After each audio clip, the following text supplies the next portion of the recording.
Merci, Joanne. Bon matin. Ouais, j'ai été très touché par la louange ce matin, particulièrement un chant qui nous dit « Alors mon cœur redit nuit et jour que tu es bon, ô Dieu d'amour. » Ça fait 45 ans que je me suis remonté dans ce chant. Du coup, j'étais au salon avec ma grand-maman, mon grand-papa, mes parents, mes cousins, cousines. On chantait ce chant. C'est quelque chose. Puis je me dis « Waouh !» En 45 ans, le Dieu d'amour était là. Moi, pas toujours, mais Dieu était là. Alors, j'aimerais encourager les grands-parents, des fois, quand ils prient, quand ils chantent avec leurs petits-enfants, ça marque. Ça marque.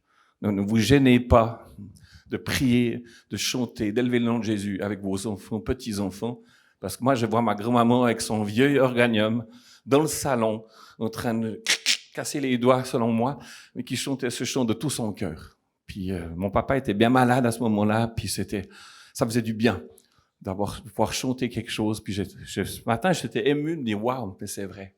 J'ai eu la chance de connaître ce chant, puis Dieu est plein d'amour. » Vraiment. Je suis venu avec 2 questions. C'est des questions qui me travaillent, puis peut-être vous aussi, parce que si Jésus est ressuscité, qu'est-ce que ça change concrètement? Avant, après Jésus-Christ, on est dans l'après, donc on parle d'un Jésus qui est ressuscité. Mais qu'est-ce que ça change? Moi, je pense que si vous êtes là, c'est pas seulement parce que vous êtes curieux, parce que vous trouvez sympa d'être venu ici. Je pense qu'il y a aussi quelque chose, vous avez goûté au salut de Jésus, vous avez goûté à son pardon. Vous êtes en train de découvrir la bonne nouvelle de Jésus.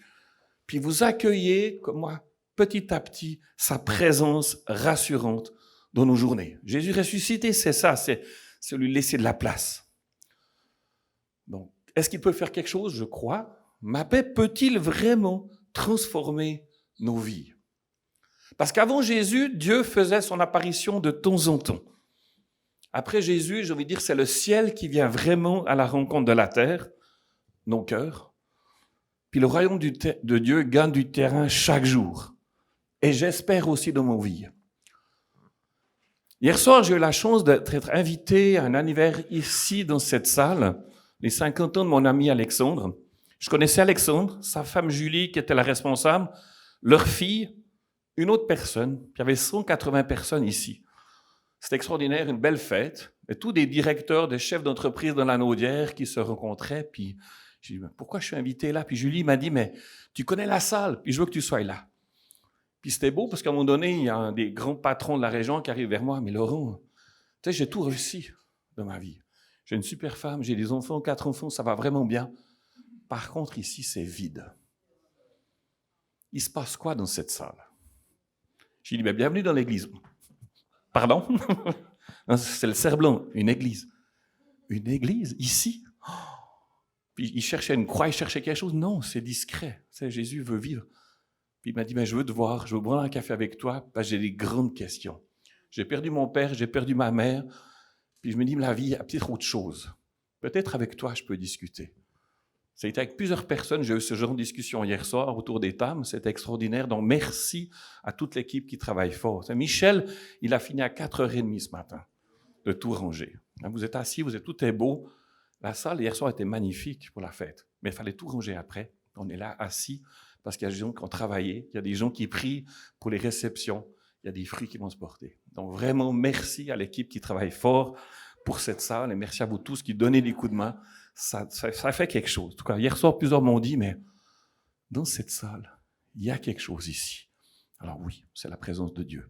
Alors vos prières, quand vous priez pour les samedis, qu'il y a des réceptions, vraiment demandez la bénédiction de Dieu parce que Dieu veut toucher les cœurs.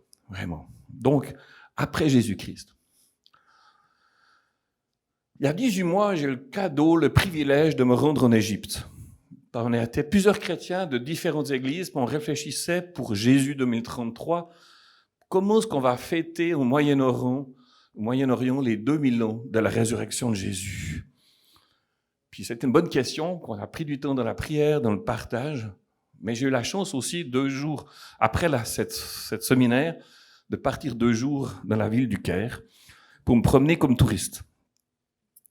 Mais si vous êtes comme moi, si vous trouvez que les congestions à Montréal sont pénibles, je vous dirais de rouler au Caire, c'est horrible.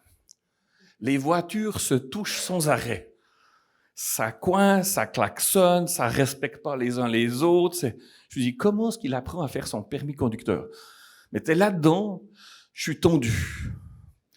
J'ai le chauffeur de taxi qui est à côté de moi, lui, il rigole.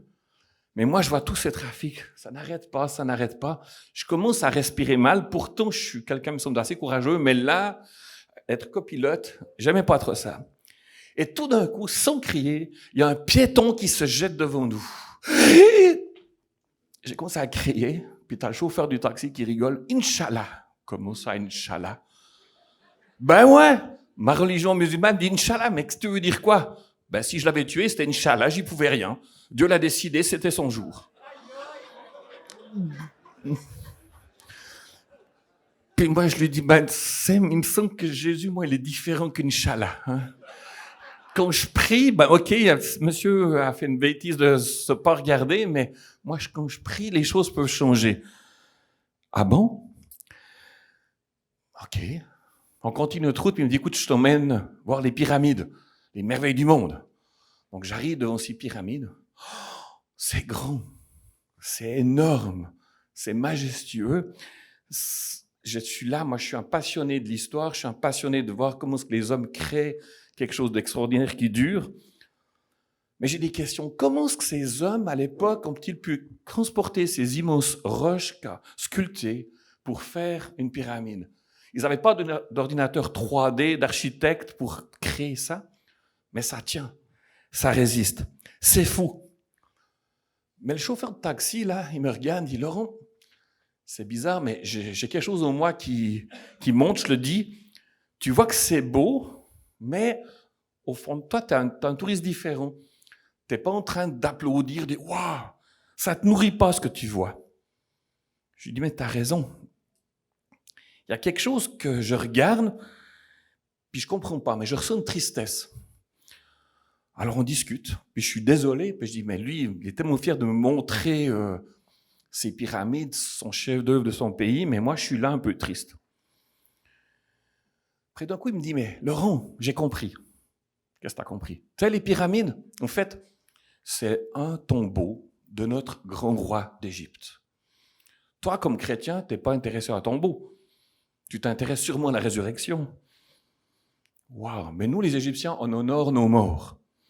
Puis toi, comme chrétien, normalement, tu dis que la mort, c'est pas la fin. Il avait tout compris. Que Jésus nous donne une autre perspective, une nouvelle perspective de la vie. Que la résurrection, c'est un cadeau à partager. Puis il me dit, attends, on va pas rester devant ce tombeau. Pour toi, qui est peut-être un tombeau, pas pour moi. Je vais t'emmener dans le quartier des chiffonniers. Un endroit sale, puant, malpropre.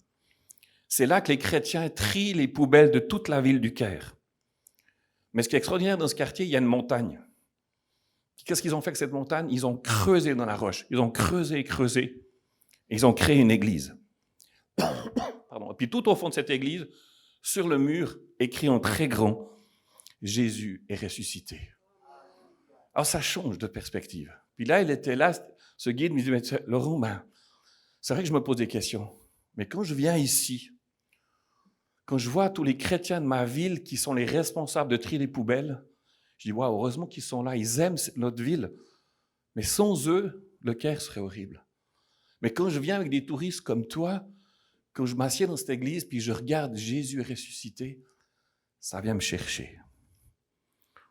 Parce qu'il y a une bonne nouvelle. Puis je voudrais vous dire ce matin, mon titre de mon message, c'est « L'avenir ne ressemblera pas au passé ». Parce que Jésus veut faire toute la différence. Jésus fait toute la différence. Et il le fait encore dans nos vies. Alors Jésus ressuscité, peut-il faire quelque chose? J'ai posé cette question à plusieurs hier soir et dans les contacts que j'ai 3 sortes de réponses. Oui, bien sûr, il peut faire quelque chose. Jésus, non. Oui, mais tu comprends, Laurent, tout ce que je vis, il n'est peut-être pas capable de venir jusqu'à moi ou je ne suis peut-être pas prêt de lui laisser la place parce que qu'est-ce que ça change franchement? Alors ce matin, j'aimerais vous encourager, au travers de mes paroles, à oser choisir de mettre votre confiance en Dieu. Par conséquent, je dirais en sous-titre, n'acceptez pas votre situation telle qu'elle est aujourd'hui. Dieu peut faire quelque chose de plus. Puis pas seulement ce que vous pensez, parce que Dieu pense plus loin que vous. Des fois, on prie pour telle chose, on dit, mais pourquoi tu réponds pas? Pourquoi tu réponds pas? Mais Jésus, mais j'ai un autre plan. Donc ce matin, je vais continuer ma réflexion sur les femmes qui sont citées dans la généalogie de Jésus. Puis le mois prochain, je vous parlerai d'un homme. Oh, merci beaucoup. Merci.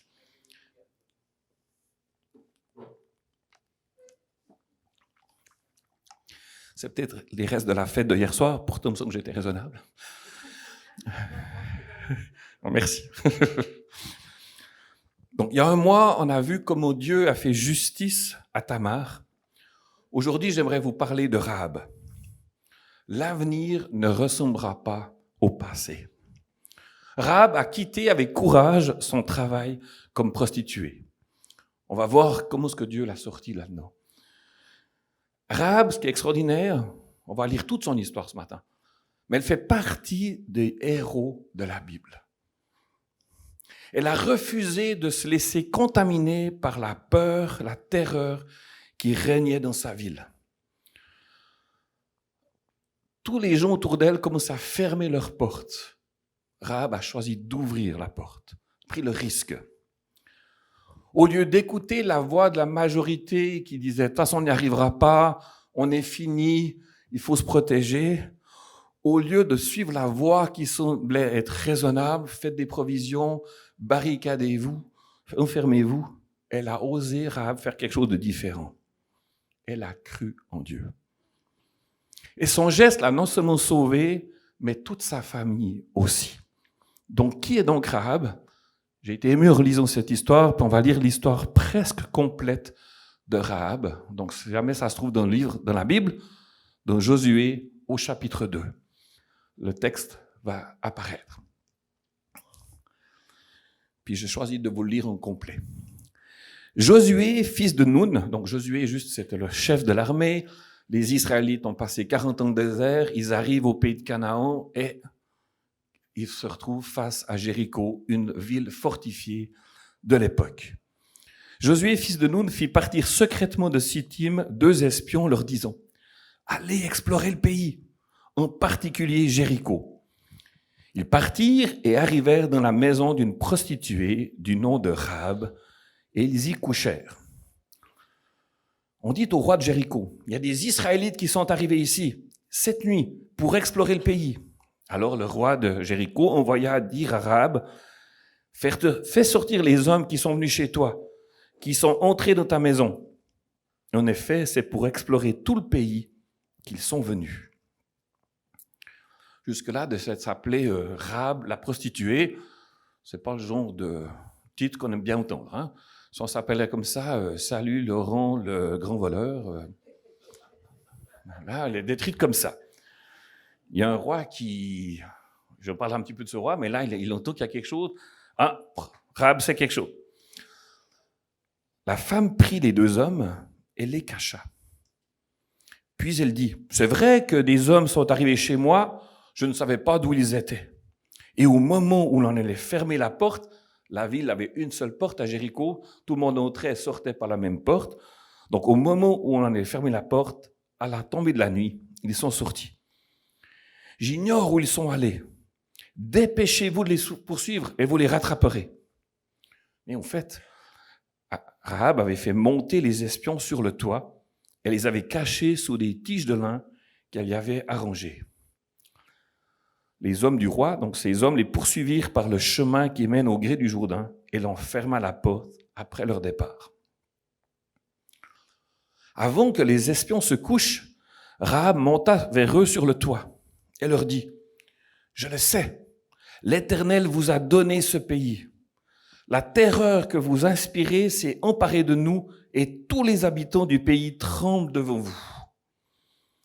En effet, nous avons appris comment à votre sortie d'Égypte, l'Éternel a asséché devant vous la mer des roseaux, comment vous avez traité les 2 rois des Amoréens de l'autre côté du Jourdain, Sihon et Og, que vous avez exterminés. Et en l'apprenant, nous avons perdu courage. Notre esprit est abattu devant vous, car c'est l'Éternel votre Dieu qui est Dieu en haut dans le ciel et en bas sur la terre. » Quelle déclaration!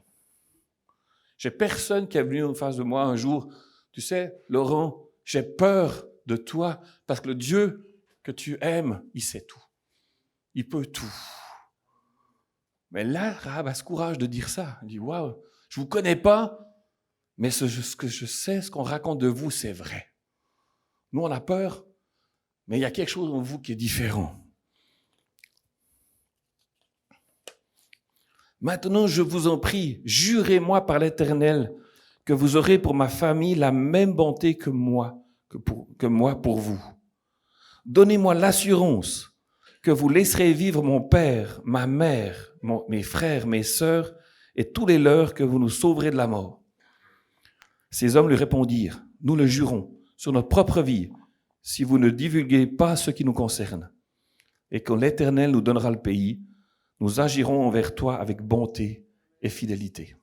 Waouh! Elle les fit descendre avec une corde par la fenêtre, car la maison qu'elle habitait était sur la muraille de la ville.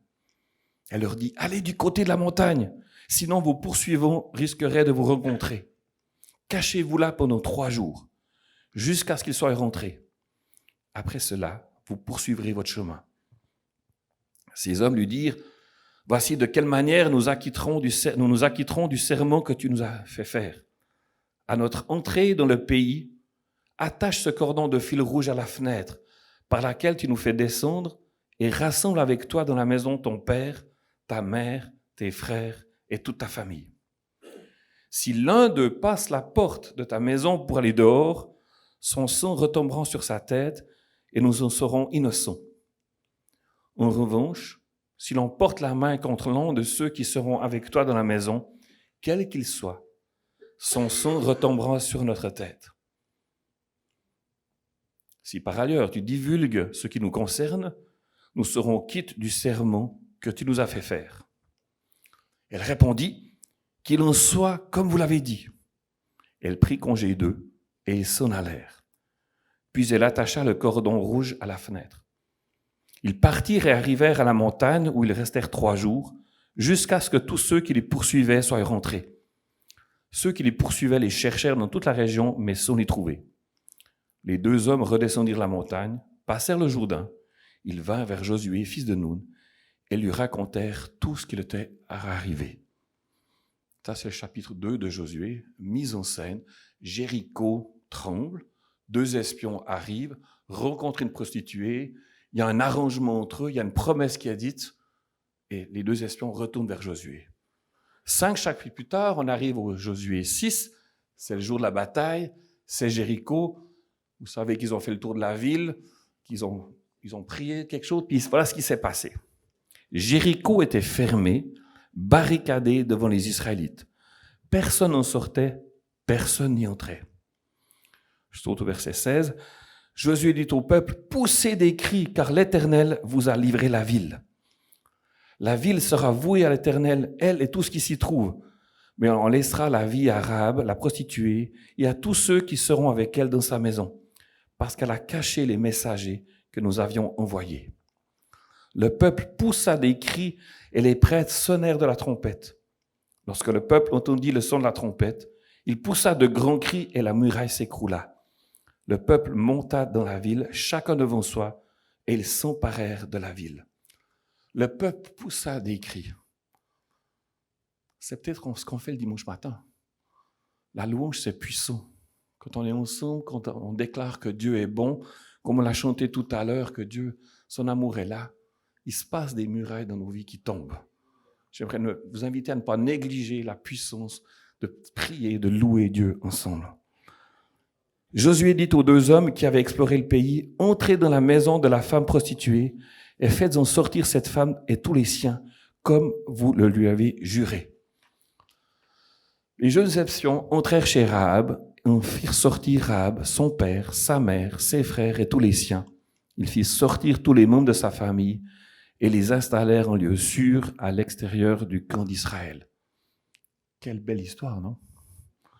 Puis c'est extraordinaire parce que Rahab, après, est tombée amoureuse probablement d'un des espions ou d'un homme, puis elle fait partie de la généalogie de Jésus. Waouh! Mais ce que j'aime aussi dans Hébreux 11, ce chapitre des héros de la foi, ces personnes qui ont fait confiance en Dieu alors que tout prouvait le contraire. Rahab, la prostituée, a cru en Dieu. Alors on ne l'a pas tuée avec les ennemis de Dieu parce qu'elle avait bien accueilli les espions israélites. Qui est donc Rahab à part une prostituée? C'est intéressant de dire des commentaires.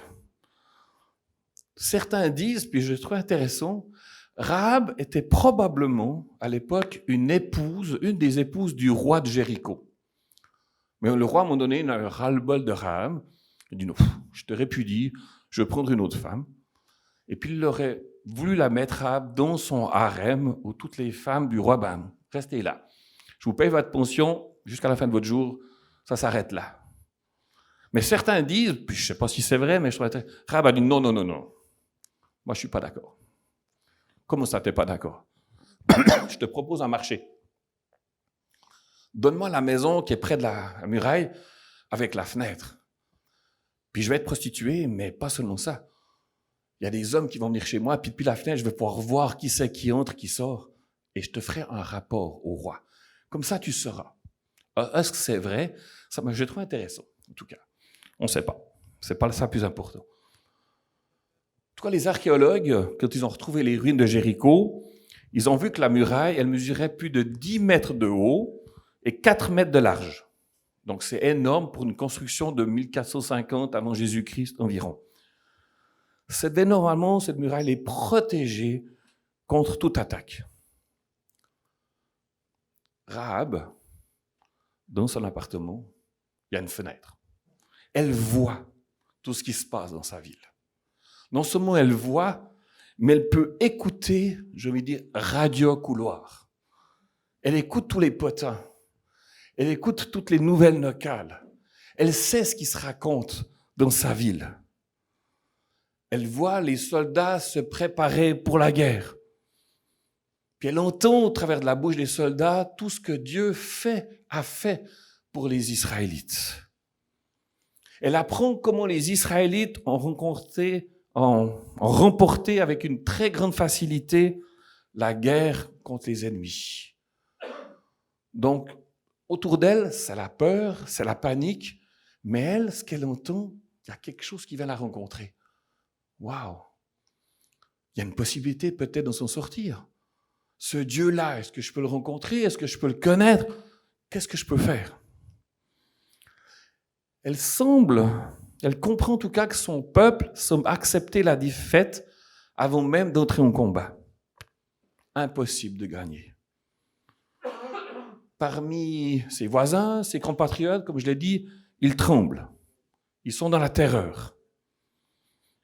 Elle a très vite compris, OK, les prochains, c'est nous qui vont passer sous le rouleau compresseur d'Israélites. Elle comprend que Dieu a quelque chose pour les Israélites.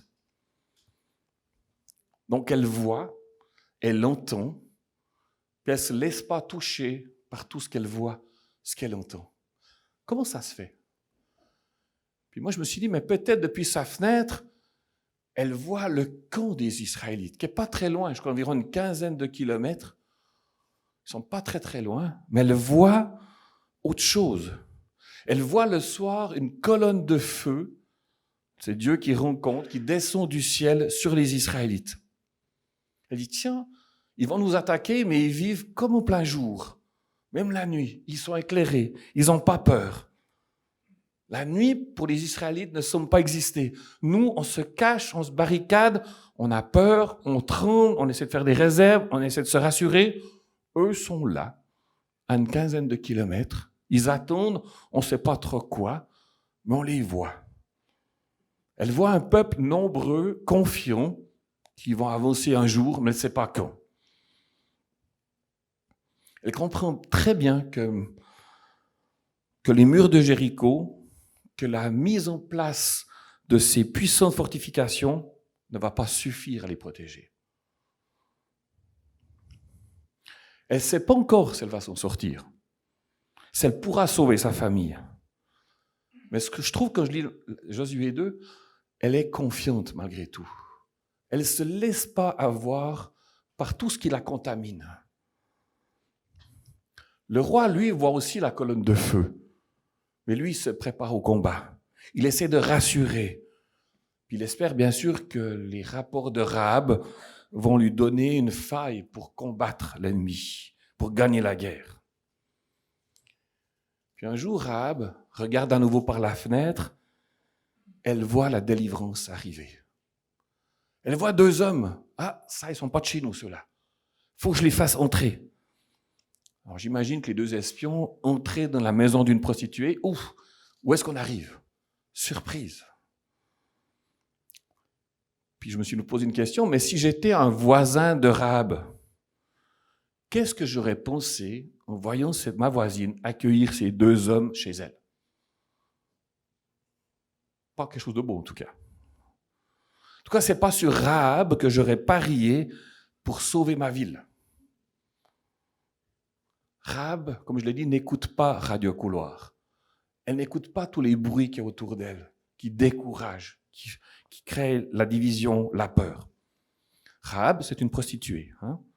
Elle est peut-être prisonnière, elle est peut-être victime de tout ce qu'elle vit, mais en tout cas, elle fait l'objet de plaisirs d'hommes. Elle est dans la foi pour son avenir, elle espère, mais elle ne sait pas encore comment être délivrée de son passé. Ça, c'est un petit peu nous, avant, après Jésus-Christ. On espère, on ne sait pas. Mais quand Jésus vient nous rencontrer, il y a quelque chose qui s'installe de nouveau. Elle espère quitter son présent douloureux. Mais aussi, elle a la merci du roi. Donc, son avenir est incertain. Son présent est insécure. Le roi sans arrêt à Charles, dis-moi qui c'est qui est venu chez toi, qu'est-ce que tu as appris? Alors, est-ce que les réponses vont plaire au roi? Elle est constamment dans la grande question. Puis Rahab, si on pense à elle, elles sont peut-être irrécupérables. Je ne suis pas sûr qu'elle doit vraiment aimer sa vie, son quotidien. Peut-être elle se dit, mais je suis née du mauvais côté, de la mauvaise famille. Mes choix, mon quotidien sont une conséquence de plein de petites choses, puis j'en suis là. Je dois dire quelque chose au roi, mais moi... Elle cherche une porte de sortie. Elle veut repartir à neuf. Alors quand elle choisit de faire confiance aux espions, c'est déjà un immense changement pour elle. Prostituer, faire confiance à des hommes, c'est pas gagné d'avance. J'imagine aussi que Rahab a dû crier plusieurs fois à Dieu. Et soudainement, la réponse est arrivée. C'est soudain de voir ces 2 espions alors que personne n'attend un secours. Comme je l'ai dit, tout le monde a peur. Il y a quelque chose qui arrive soudainement. Et quand je priais pour vous, le soudainement, je me déclarais que ce sera en 2023 pour plusieurs d'entre vous. Il y a une année de soudainement, que votre avenir ne va pas ressembler au passé, que Jésus veut transformer votre vie. Rahab est ouverte au changement. Elle choisit de cesser de s'attacher au passé. Elle veut regarder l'avenir, vers l'avant. Elle voit de nouvelles possibilités, de nouvelles relations. Elle voit dans sa tête des nouvelles aventures qui l'attendent. C'est quelqu'un qui a dit, tant que je serai en vie, j'irai de l'avant, je ne m'arrêterai jamais. Ça, c'est l'histoire de Rahab. Refuse son statu quo, refuse de rester dans l'état qu'elle est. Non, il y a quelque chose d'autre. Puis ça montre à quel point Dieu aime les blessés que nous sommes, aime les cabossés de la vie, les désespérés de la vie. Personne ne peut parier sur eux, mais Dieu, je dirais, il mise sur les personnes détruites. C'est fou, le choix de Dieu, d'aller chercher quelqu'un que personne aime, rejette. Ça, c'est le cadeau de Dieu pour nous tous. Alors ce matin, qu'est-ce qui brûle en vous? Qu'est-ce qui vous passionne? Je le déclare, ne vous limitez pas de ce que Dieu veut faire au travers de vous. Le passé a peut-être sali votre réputation, mais ce n'est pas la destinée de Dieu de vous coincer, de vous isoler, de vous laisser à terre, de vous garder dans le moule. Dieu va faire de vous quelqu'un qu'on va se rappeler, comme on raconte l'histoire de Rahab. Dieu n'a pas honte de mettre Rahab dans sa généalogie. Il ne regarde pas comment les hommes regardent. Ça, c'est la grâce, l'amour de Dieu, sa transformation. Vous dites, ouf, mais Laurent, si tu savais mon histoire, je ne la sais pas, mais Dieu la sait. Puis regarde Rahab, ce qu'il est en train de faire. Peu importe ce que les autres pensent, peu importe ce qu'on a dit de vous, peu importe de la boîte dans laquelle vous vous êtes mis ou qu'on a mis une étiquette sur vous, nous pouvons faire partie du projet de Dieu. Nous pouvons ce matin, encore une fois, choisir de nous ouvrir à ce que Dieu veut faire, même si c'est improbable aux yeux des hommes. Même si votre histoire dit non. Laurent, ça se peut pas. Le choix de Rahab est puissant. Demander de l'aide à des hommes en tant que prostituée, c'est audacieux. Rahab sort du moule.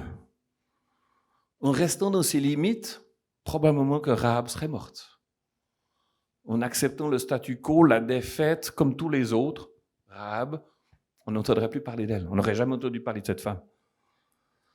Mais elle a choisi de faire confiance et de croire. Puis mieux encore, elle obéit. Elle attache une corde rouge le long de sa fenêtre. Et son obéissance va permettre à Dieu d'écrire une nouvelle histoire. Les habitants de Jéricho tremblent. Rahab décide de faire confiance à Dieu plutôt que d'avoir peur. Je dirais qu'elle veut pas gaspiller son énergie en s'inquiétant. Elle se concentre sur ce que Dieu a dit à son sujet. Tu seras sauvé ainsi que ta famille si tu restes ici. Pas facile de dire je vais rester là en attendant la délivrance. Je suis confiante. Je ne sais pas comment ça va se passer. Quand je vois mes murailles, quand je vois tout autour de moi, comment est-ce que je vais pouvoir tenir? Puis quand on voit les images, ce qui se passe en Ukraine, imagine, tu es là-dedans, tu dois attendre, ça bataille, ça tombe, c'est horrible ce qui se passe. Puis Rahab dit, si tu sors avec ta famille, tu vas mourir. Mais si tu restes là, Dieu va intervenir. La confiance et la peur ont quelque chose en commun. Les deux exigent de croire en quelque chose qui n'est pas encore arrivé. Très souvent, nos pensées, notre peur, on anticipe pour demain. Mais la confiance, c'est la même chose.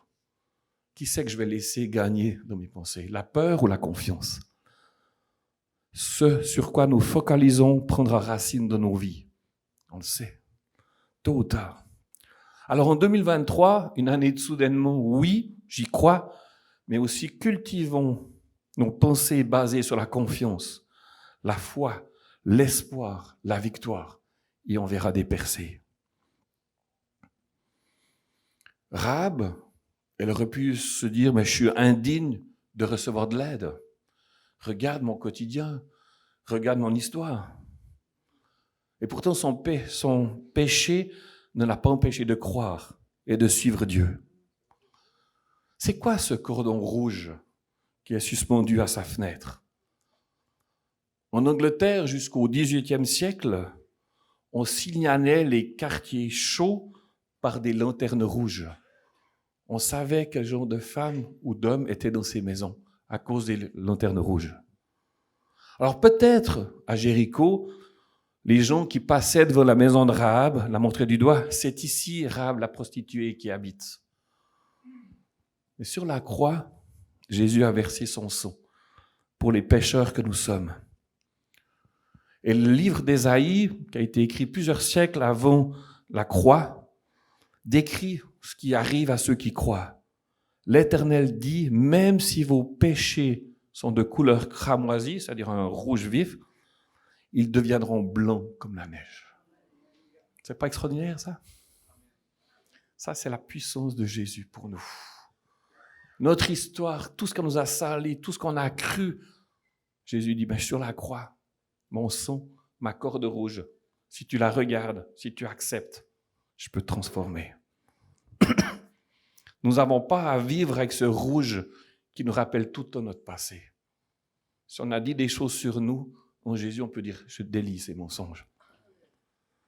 Suspends ce cordon rouge à ta fenêtre, qu'il marque ta maison, qu'il te serve de signe, qu'il soit le symbole du moyen par lequel tu seras sauvé. Ça paraît ridicule. Un cordon rouge devant une muraille de 10 mètres de haut, 4 mètres de large. Qu'est-ce que ça peut faire? Je rappelle que les Israélites, ils ont été sauvés en Égypte de l'ange destructeur parce qu'ils avaient mis du sang d'agneau sur leurs portes. Je ne dis pas que ce soir, vous allez commencer à faire boucherie, mettre du sang sur vos portes. Mais c'est une invitation. En tout cas, moi, je sais que je le fais chaque matin. Je place chacun de ma famille sous le sang de Jésus. La protection. Je dis, Seigneur, pâtis, quand elle s'en va au travail, à l'hôpital, accompagner les gens en fin de vie ou lors des situations difficiles, je la place sous ton sang.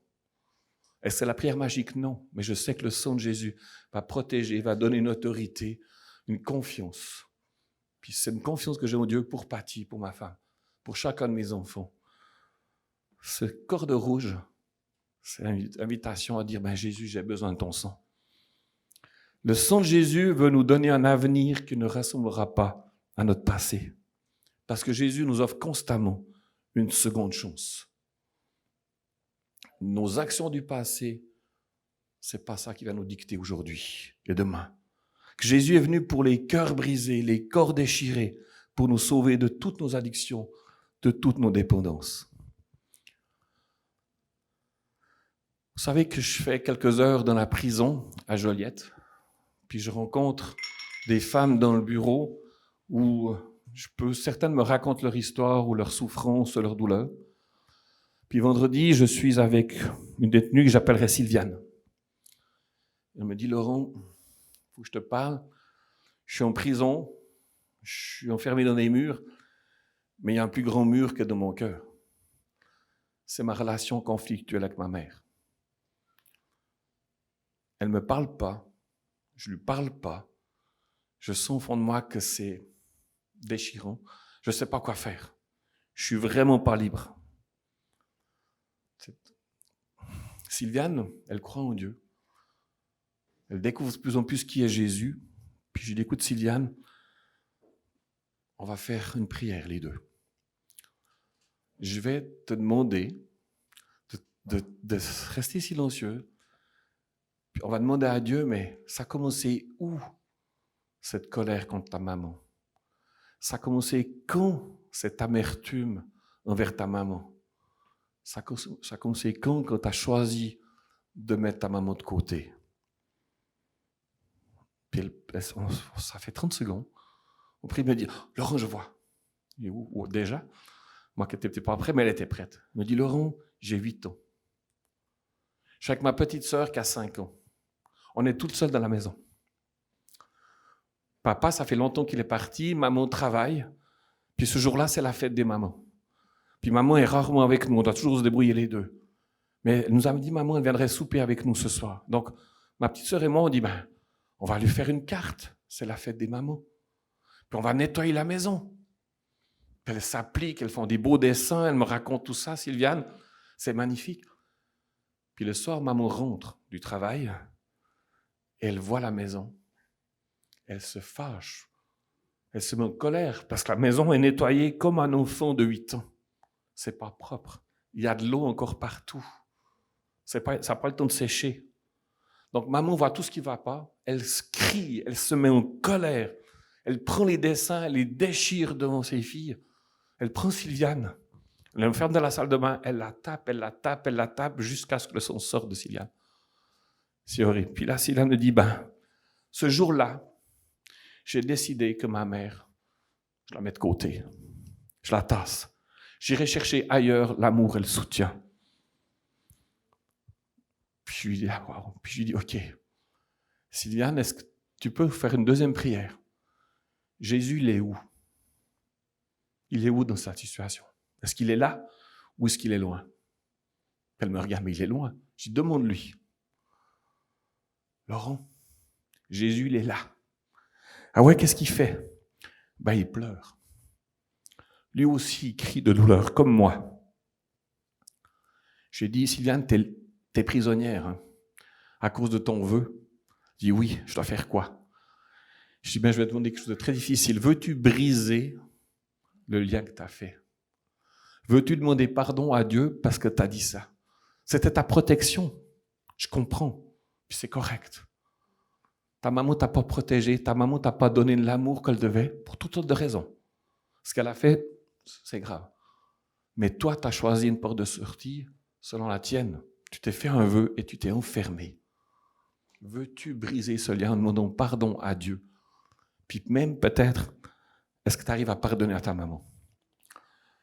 Elle me regarde, Laurent, c'est gros ce que tu demandes. Je dis oui, mais je pense que c'est ça qui te l'est. C'est ça. Alors elle est là, elle ose. Puis je l'entends, Dieu, pardon. Pardon pour ce vœu, parce que je ne sais pas ce que je devais faire, mais j'ai choisi ça.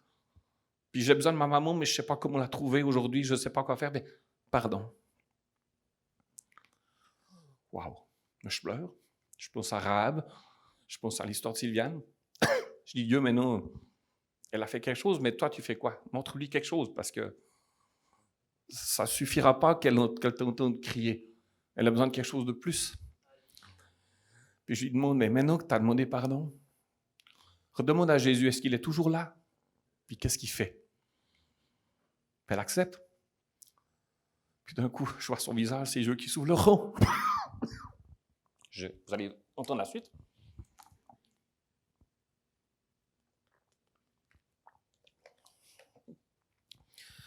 Elle dit, Laurent, je suis dans les bras de Jésus. Il me borde. Je suis en sécurité. Je suis plus toute seule. Je suis aimée. Je suis dans mon lit et je vois ma sœur dormir. Puis moi, je tremblais, je pleurais, je criais à l'intérieur. Mais là, tout d'un coup, je vois Jésus qui est avec moi. Il me dit, tu peux dormir. Je suis libre, qu'elle me dit. Mon avenir ne ressemblera pas à mon passé. C'est un petit peu ce qu'elle m'a dit. Je dis, waouh, t'as compris. On va travailler ces prochaines semaines sur retrouver cette relation avec sa maman. Mais ça, c'est Dieu, mes amis. Quand on a une histoire difficile, comme Rahab, comme Sylviane, comme nous tous, on peut aller vers Dieu, mais tout ce que j'ai entendu, tout ce qu'on m'a dit, c'est pas la fin de mon histoire. En conclusion, pour Dieu, rien n'est trop grand, trop confus, trop brisé pour être sauvé. Si nous avons l'impression qu'il est plus facile de rester bloqué dans nos vieilles habitudes, Dieu veut nous dire ce matin, permets-moi de restaurer chaque partie de ta vie et tu pourras être libre. Après Jésus-Christ, c'est pas seulement le salut, c'est aussi laisser intervenir dans nos nœuds, dans nos défis, dans notre quotidien, parce que Dieu veut restaurer. Jésus ressuscité, c'est la clé pour ouvrir des portes donnant sur de nouvelles possibilités de vie. Voilà ce que je voulais vous partager ce matin. Et avant de prendre la Sainte Seine, je vais prier, puis on va faire une leçon d'objet avec Michel pour nous introduire. Vous allez voir comment. Seigneur, je veux te dire merci pour l'histoire de Rahab, parce que tu as pris le temps d'écrire tout ce chapitre pour nous. Rahab la prostituée, c'est bien plus que ça. Merci de nous montrer, de nous révéler que les étiquettes, les schémas, tout ce qui nous habite, c'est pas la fin. Tu vois plus grand. Et je te prie ce matin que tu nous aides à avoir cette foi, cette capacité de t'inviter, de te choisir dans notre quotidien, alors que tout explose. Fais-nous la grâce de nous visiter, de transformer notre passé, et de nous laisser aimer, rencontrer par toi. Puis si on a un pardon à proclamer, si on s'est enfermé dans des paroles, je te prie que tu te révèles comme tu l'as fait à Sylviane, comme tu l'as fait à Rahab, comme tu l'as fait à plusieurs d'entre nous. Continue de te révéler pour qu'on puisse marcher dans cette année 2023 avec des soudainements, avec des miracles, avec ton attention sur nous. Merci pour chacun ici. Je te prie vraiment que, alors qu'on va prendre la Sainte Seine, que ce soit un moment divin, un moment de relation, un moment de rencontre, où on te laisse entrer, on te laisse nous toucher. Au nom de Jésus. Amen.